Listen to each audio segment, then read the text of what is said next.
First Things First is sponsored by Ram Trucks, built to serve. We'll talk some Aaron Rodgers in a second, but first, a little pat on the back. CP3, watch him. Hits the contested three, and then Nick, check out what he does next.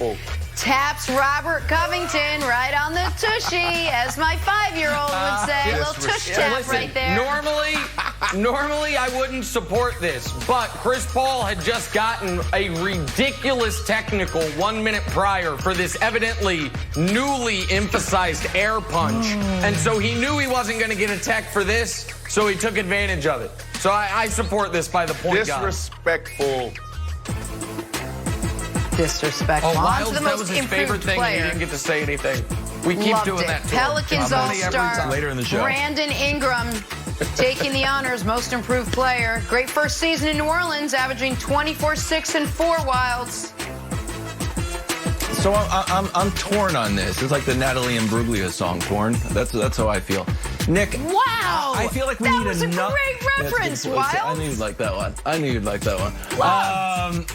I feel like we need another award. I'm pro trophies. I'm pro award. We need another award. Most improved player, let it be for everyone. But there was some talks like, oh, Luka should get it. Like, Brandon Ingram wins it. He was the #2 pick in the draft. We need another award.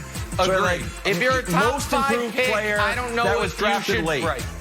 Correct. If you're a top 5 pick, I don't know if you should win this award early in your career. That's first of all. Second of all, see what a year under LeBron James' tutelage does for a guy. Gets his whole career going. You guys see what's happening here? Look at this. Jags jersey collection. That's a great way to spin it. Brandon, check out this fan's collection of all the Jags players who are no longer Jags players. Listen, I feel for these guys. Is there any other fan base that you feel more sad for? I mean, you have the Jets, you have the Cleveland Browns. I'm right there with you. I got Mercedes Lewis. All right, I got it. I have Mike Sims Walker. If you get a wide shot, I got Blake Bortles on my wall up top. I feel the same way. Bortles. I mean, come on. You bring in these guys and then you lose them. Oh, is he a UCF guy like you? They're here. They're on their way out. He's a UCF guy. That's why. Oh, Time for a little no huddle. Let's start in New Orleans, where Alvin Kamara started camp, subsequently left camp, now has not shown up to camp since Friday. The running back reportedly making a late push for a contract extension. Brandon Marshall, what would the Saints offense look like without Alvin Kamara? I support 41. Listen, this is a big deal. Everything runs through these guys. I mean, we have a graphic to show you where this duo, 41 and 13, I mean, they almost make up for half of this team's scrimmage yardage. Like, come on. You got to get this guy signed. When you look at what Drew Brees does, he literally drops back. He looks at 13 and then drop down to 41. Let me put this in perspective for you. This is how easy this offense is for them. And I was there. This was my last cup of tea. Drew Brees drops back. He looks at the will linebacker. If the will linebacker get underneath 13, he throws it to 41. If the will backer jumps 41, he throws it to 13. So if he's not there, then this is very disturbing for not only Drew Brees, but this entire organization, because everything runs through them. I literally saw Drew Brees stand in the mirror for 30 minutes, just rocking back and forth and just looking in the mirror.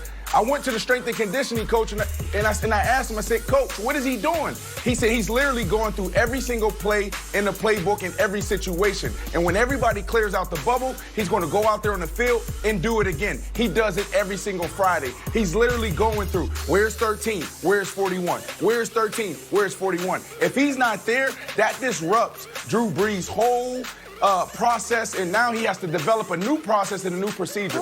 They need to get this deal done fast. Just fun fact, I also spend 30 minutes rocking back and forth in front of the mirror, but it's just to make sure my hair is correct. So that's me and Drew Brees, 2 peas in a pod. Look, I think I'm going to become an NFL agent, Nick. This is all I would say if I was Kamara's agent. Like, hey, Will Lutz the kicker is making 3.1, and the punter is making 3. And my guy, who's selling jerseys and putting butts in the seats, even though we're not going to have butts in the seats, but you know what the metaphor means, is making 2.1. Let's do this right. We got Tom Brady coming in. Let's not mess around. Get the deal done. Let's move forward. So here's the issue for the Saints. Because we know paying running backs in this league is usually not smart long-term business, but they are, and this has been underreported, I think, so far all in on this year. They keep borrowing from Peter, future Saints, to deal with this season. Their cap for next season, the cap will be around $200 million. They have $256 million on the books for next year, meaning they just keep saying one last year with Drew, and then we're going to have to tear it all down. Kamara knows that, so you might say, well, if they don't have the money, how can he hold out? Because he knows that if this is their last chance at a Super Bowl, they can't afford being without him, as Brandon described, because he's such a key part of their offense. And in a league where the Minnesota Vikings can call up Riley Reif and say, you know what, if you don't take a pay cut, we're cutting you 9 days before the season starts, and nobody bats an eye. I fully support Alvin Kamara 9 days before the NFL season kicks off, saying, you know what, I think I've got some leverage. I'm going to try to press that leverage. Is there anything better than the visual of Kevin bopping back and forth, just looking at himself in the mirror?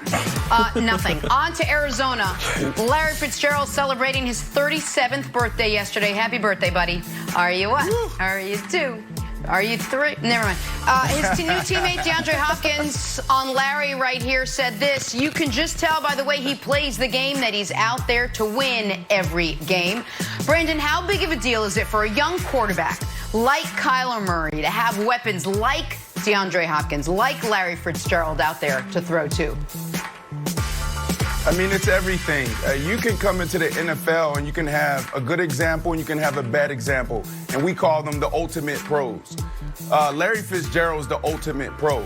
So Kyler coming in trying to figure out what his routine is, what works, what doesn't work. It's easy when you have a good pro in the locker room to see, oh, this is how Larry takes care of his body. This is how Larry approaches watching film. Oh, this is how Larry approaches practice. So any player that has a good pro in the locker room, it speeds up that maturation process. When I walked in my locker room, I had Rod Smith, I had Nolan, I had so many guys that I can, John Lynch. I had the ultimate pros that I could lean on and help me develop my routine. So this is everything for Kyler and a young player. Brandon, did you have other wide receivers teach you things like, is DeAndre learning from Larry and Larry learning from DeAndre? 100%. That's how it's supposed to be done. Every single practice we go out there, we hold each other accountable, and we also try to pull from each other's games. Well, and I'll take it a step further for what it means for the Cardinals for this season. In the modern NFL, if you've got a star quarterback, and I'm not sure if Kyler is that yet, but the Cardinals sure are because they moved on from Rosen and took him #1 overall. The time to win is starting with his second year in the league. Obviously, we saw Wentz in year 2 almost win an MVP. Mahomes in year 2 did win an MVP. Lamar in year 2 did win an MVP. And who is the guy that Kyler gets compared to more than any other quarterback in football? Russell Wilson. What'd he do in year 2? Won the damn Super Bowl. And so the Cardinals understand that. I know they're not going to win the Super Bowl, but the idea is when you go out and trade for DeAndre Hopkins, when you invest in Budda Baker the way you did, you've got him, Chandler Jones, Patrick Peterson on defense, Fitz is still there. They absolutely think they can go from the #1 pick of the draft 2 years ago to in the playoffs, if not winning.